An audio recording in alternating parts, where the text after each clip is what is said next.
Garden Project of Southwest Colorado is a local nonprofit. We've been around since 1998 and we are helping to grow a healthier community, one garden at a time. We started off doing at-risk use gardening programs with therapeutic garden spaces, and now we have the first public use community garden in Durango. We do public school gardens as well as the garden here at Manor Kitchen. We're really trying to increase self-sufficiency skills in our community, starting at the youngest age possible. Gardening is really an activity that can go cradle to grave. What I'm really working on is that sustainability model to make sure that all the gardens that we work on are sustained in the long term, and that is through empowering the community, through trainings and workshops to take care of their own garden spaces and really feel supported by our organization. At our community garden, the Ohana Kuleana Community Garden, it's really neat to see the neighbors come out and work in the garden and really establish these community ties. We're not just building gardens, we're building community. I loved this place. I loved what it stands for, and I loved the people here. So I became the volunteer herb gardener. What makes this place so special is, number one, the people, starting actually with our benefactor, Bob Lieb, who then found Mia Carrasco-Sanger, who is our organizer, our garden manager. He calls her his garden angel. Well, I don't know about garden angel. I think the success of this garden really goes back to the community.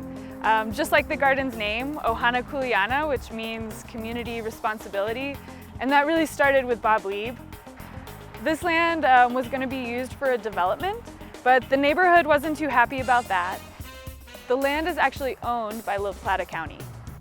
And at that point, Bob Lieb stepped in and proposed a community garden. And it wasn't by design initially, but I partnered up with Garden Project of Southwest Colorado, and as they were looking for projects, and I entered into a 10-year lease with La Plata County. We pay them an annual amount to lease this property. I just thought it'd be a good garden because it had the space to be able to do it. It was big enough to make a decent-sized community garden, the lot itself. This community, I've been in it almost 40 years, and it's been extremely good to me, and I've enjoyed it. And it was a give-back project for me. When we first started this garden, this land, about 2 acres, was just rocky, compacted subsoil. And Bob came in and moved a lot of land and put in the fence, the deer fence. He put in the irrigation. We brought in topsoil for the beds. And then the gardeners got there and they spent hours upon hours sifting through this rocky soil so they could get to a point where they could grow some food in there. The garden is made up of 45 plots, which are gardened by about 35 groups. Those are families, groups of friends, a church group, Southwest Center for Independence, and of course Riverview Elementary. Those plots are about 150 square feet each. Some people have double plots, some people have half plots. We partnered with Home Depot to put in a wheelchair accessible patio style plot, and that makes it easier again for wheelchairs to be on there, but also anyone who's a little more unsteady on their feet. We want this garden to be available and enjoyable to everyone in our community. You can become a member, and to do that you pay $75 in member dues, as well as contributing 2 hours a month of volunteer service. That volunteer time allows us to take care of the garden outside of everyone's plot, including the food forest, the insectary, pulling lots of thistles.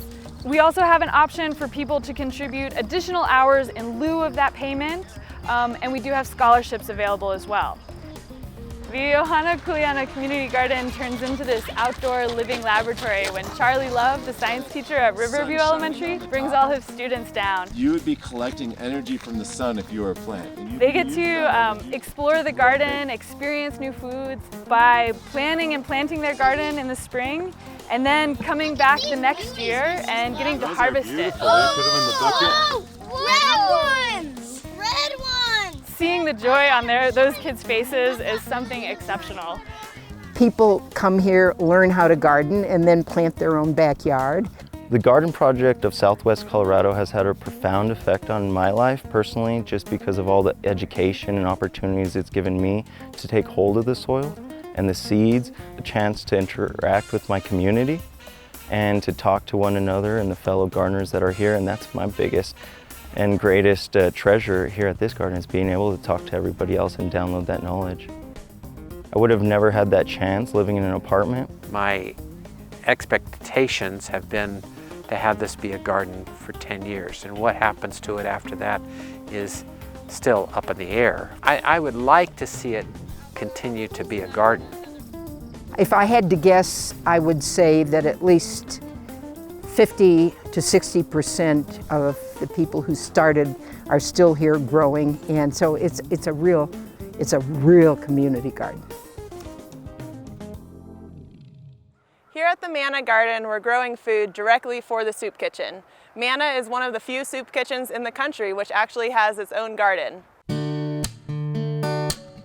I see this as an incredible opportunity to grow a healthy, nutritious food for a food insecure population within our community. The garden used to be in between the culinary school and the kitchen, and it was in 2004 is when they first established that garden there. And over I would say the last 6 years, we've been able to move the garden out to this more open space to give us much more room. This space was at one point a dump, and it's gone through a few different changes throughout the years. The biggest challenge is the soil. We don't have soil, we just have shale and rock. So it's been a real challenge to either dig out beds or build raised beds. All of the beds are made of beautiful soil that we've been amending and treating with biodynamic soil preps for the past 4 or 5 years now. So the soil within the beds is fantastic. Shale is terrible. We pretty much grow a variety from kale, spinach, lettuce, tomatoes, cucumbers. The things that we do stay away from is a lot of squashes and potatoes, because we get a lot of those donated anyways. We just put the hoop house in, and we've got a lot of tomato plants out there, and we have a really beautiful space to grow them in, and brand new beds as well. So, year of the tomato, I hope. Today we're looking at some bok choy. Bok choy is a wonderful vegetable that's mostly used in Asian dishes, but you can use it as lettuce. It tastes very good. You can even eat it raw. Every chef would love to be able to have this at his fingertips. You know, it's wonderful, the collaboration that we have with the Southwest Garden Project. This garden not only helps feed people, but it gives people opportunity, clients and volunteers, an opportunity to work the land. Who doesn't feel better if they contribute back a little bit in one way or another? For this garden to be able to not only provide food to the soup kitchen, to the culinary school, give the students in the culinary school an opportunity to work the land, give the clients an opportunity to work and volunteer, and then the community volunteers, it's huge. So it's multi-dimensional of what it does giving back to the soup kitchen. The city donated portions of this land for the use of the garden, which is a huge benefit to us. And we also received a block grant from the city of Durango in order to expand the garden, grow more food, involve more people, offer internships for at-risk teens, and offer a free produce stand called the Manor Market. It's all about healthy communities, and that is through nutrition, it's through a sense of place, it's through connecting with others around you in a really positive way.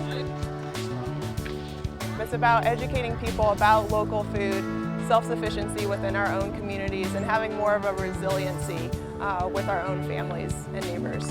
I love it. It's my favorite thing. I can see when I retire in Durango from 20 years, there's be something left here. You know, from the fruit trees and all the grapes along the fences, there'll be, for generations to come, we'll have plenty of food, you know, because that's what man is about, and a town of plenty, no one should go hungry, and there's going to be plenty on this mountain here.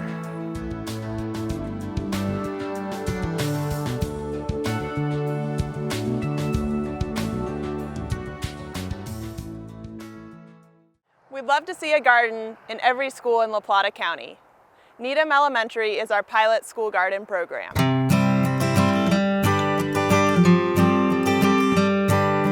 The garden is about 100 feet by 75 feet. It used to be 1/3 of the size that it is now, and back in 2013 it took over 150 volunteers and donated time from local businesses to build what it is now, and it's 24 raised beds with other features such as a bee and butterfly pollinator garden, a rock garden, some peace pools, and also a native plants area.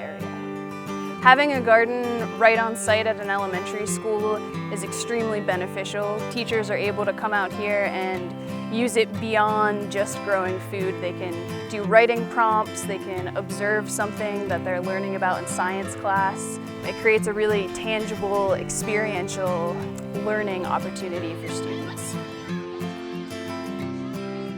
The Garden Project won a grant to host AmeriCorps, and what that means is a couple young people who are interested in working with the Garden Project and serving their community here in Durango get a chance to work with the Garden Project on their school gardens.